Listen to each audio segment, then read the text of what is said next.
नमस्कार शेतकरी बांधवांनो. जर तुमच्यावर बँकेचं पीक कर्ज असेल किंवा तुम्ही कर्जमाफीची वाट पाहत असाल, तर हा व्हिडिओ शेवटपर्यंत नक्की पहा. कारण आज महाराष्ट्र विधानसभेत झालेल्या एका चर्चेनंतर संपूर्ण राज्यात सरसकट कर्जमाफी पुन्हा एकदा चर्चा विषय बनला आहे. पण इथे एक मोठा गोंधळ सुरू झालेला आहे. काही जण म्हणत आहेत कर्जमाफी मंजूर झाली, तर काही जण म्हणत आहेत अजून हा एक फक्त प्रस्ताव आहे. मग खरं काय आहे? आज विधानसभेत नेमकं काय घडलं? आदित्य ठाकरे यांनी अशी मागणी का केली? आणि सर्वात महत्त्वाचं, या संपूर्ण घडामोडीचा तुमच्या कर्जावर आजच्या घडीला नेमका काय परिणाम होत आहे? मित्रांनो, आज मी फक्त बातमी सांगणार नाही, संपूर्ण गोष्ट साध्या साध्या टप्प्याटप्प्याने समजून सांगणार आहे. त्यामुळे व्हिडिओला शेवटपर्यंत नक्की पहा. तर चला सुरू करूया. आजची तारीख आहे 3 जुलै 2026. मान्सून अधिवेशन सुरू असलेल्या महाराष्ट्र विधानसभेत आज एक ऐतिहासिक विधेयक एकमताने मंजूर झालं. महाराष्ट्रातील महिला शेतकरी सक्षमीकरण विधेयक. या विधेयकामुळे राज्यातील महिलांना अधिकृतपणे शेतकरी म्हणून ओळख मिळणार आहे. आतापर्यंत शेतात राबणाऱ्या महिलांना कायदेशीररित्या शेतमजूर समजलं जायचं, शेतकरी नाही. पण आता हे चित्र बदलणार आहे. पण या विधेयकाला पाठिंबा देताना शिवसेना विधिमंडळ पक्षनेते आदित्य ठाकरे यांनी सभागृहात एक वेगळाच मुद्दा उपस्थित केला आणि त्यानंतर संपूर्ण चर्चेची दिशाच बदलली. त्यामुळे थेट सरकारला सुनावलं की महिलांना दर्जा दिला, पण राज्यातील शेतकरी आजही खुश नाही. शेतकरी आत्महत्येचं प्रमाण अजूनही तेवढंच आहे आणि शेतकऱ्यांचं हे दुःख कमी करायचं असेल तर कोणत्याही अटीशिवाय सरसकट कर्जमाफी झाली पाहिजे. या एका वाक्याने संपूर्ण चर्चेने राजकीय वळण घेतलं. आदित्य ठाकरे यांनी आपल्या भाषणात कृषी क्षेत्रात ज्येष्ठ शास्त्रज्ञ एम के स्वामीनाथन यांची आठवण करून दिली. ते म्हणाले, हे विधेयक मंजूर करताना स्वामीनाथन यांची आठवण आल्याशिवाय राहत नाही, कारण त्यांनीच देशाच्या कृषी क्षेत्रात क्रांती घडवून आणली. पण आजही जेव्हा आपण शेतीच्या बांधावर जातो तेव्हा पुरुष शेतकरी शेतात दिसतो आणि महिला मात्र बाजूला शेतमजूर म्हणून बसलेली दिसते. आता अधिकृतपणे शेतकरी अशी होणार आहे. आदित्य ठाकरे यांनी यावर समाधान व्यक्त केलं, पण त्यावेळी बजावलं की हे फक्त कागदावर राहता कामा नये. प्रत्येक जिल्ह्यात याची प्रत्यक्ष अंमलबजावणी झाली पाहिजे. त्यांनी महिला शेतकऱ्यांच्या आरोग्याचा मुद्दाही उपस्थित केला. महिला फक्त राबण्यासाठी आणि मजुरी करण्यासाठी आहेत, या मानसिकतेतून बाहेर पडायला हवं, असं म्हणत ते महिलांना सामाजिक, आर्थिक आणि सन्मान तर हवाच, पण त्याच्या आरोग्याची काळजीही घेतली पाहिजे.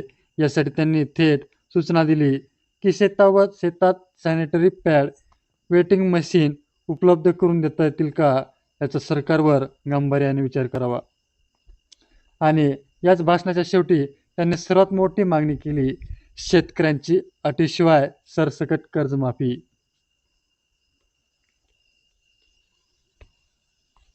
मित्रांनो, इथेच खरा गोंधळ आहे आणि हा भाग सगळ्यात महत्त्वाचा आहे. वस्तुस्थिती अशी आहे की महाराष्ट्र सरकारने काही आठवड्यापूर्वीच एक मोठी कर्जमाफीची योजना मंजूर केली आहे. या योजनेचं नाव आहे पुण्यश्लोक अहिल्यादेवी होळकर कर्जमाफी योजना. 26/2000 जून रोजी मंत्रिमंडळाने या योजनेला मंजुरी दिली. या योजनेसाठी सरकारने तब्बल 36,585 कोटी रुपयांची तरतूद केली आहे आणि याचा फायदा राज्यातील जवळपास 58 लाख शेतकऱ्यांना होणार असल्याचा सरकारचा दावाही आहे. या योजनेनुसार ज्या शेतकऱ्यांना आपत्कालीन पीक कर्ज मुद्दल आणि व्याजासह 2 लाखापर्यंत आहे, त्यांना संपूर्ण कर्ज माफ केलं जाणार आहे. तर ज्यांच्यावर 2 लाखांपेक्षा जास्त कर्ज आहे त्यांना वन टाइम सेटलमेंट म्हणजेच एक रकमी परतफेड योजनेत सामील केलं जाणार आहे. याशिवाय जे शेतकरी नियमित कर्ज फेड करतात त्यांना प्रोत्साहन म्हणून 50,000 रुपयापर्यंतचा वेगळा लाभही जाहीर करण्यात आला आहे. तर मग प्रश्न आहे, जर कर्जमाफी आधीच मंजूर झाली आहे तर आदित्य ठाकरे आजही कर्जमाफी द्या अशी मागणी का करत आहात? याचं उत्तर आहे अटी आणि शर्ती. सरकारने केलेल्या या योजनेत अनेक तांत्रिक अटी घातल्या आहेत. उदाहरणार्थ कर्ज 1 एप्रिल 2025 ते 21 मार्च 2025 या कालावधीत घेतलेलं असावं, तरच हे कर्ज 3 सप्टेंबर 2025 पर्यंत थकीत असणं आवश्यक आहे आणि 21 मार्च 2026 पर्यंत शेतकऱ्यांनी ती रक्कम भरलेली असेल तर तो या योजनेतून बाहेर पडतो. विरोधी पक्षाचं म्हणणं आहे की या अटीमुळे मोठ्या संख्येने पात्र शेतकरी या योजनेच्या लाभापासून वंचित राहू शकतात. मात्र अधिवेशनापूर्वीच शिवसेना, उद्धव ठाकरे, बाळासाहेब पक्षाचे आमदार आदित्य ठाकरे, अंबादास दानवे आणि काँग्रेसचे नेते सतेजभाई पटेल यांनी विधेयकाच्या पायऱ्यावर आंदोलन करत सरकारविरोधात घोषणाबाजी केली होती. त्यांची स्पष्ट मागणी होती की शेतकऱ्यांचं संपूर्ण कर्ज कोणत्याही अटीशिवाय माफ करावं, जेणेकरून जास्तीत जास्त शेतकऱ्यांना याचा फायदा मिळेल.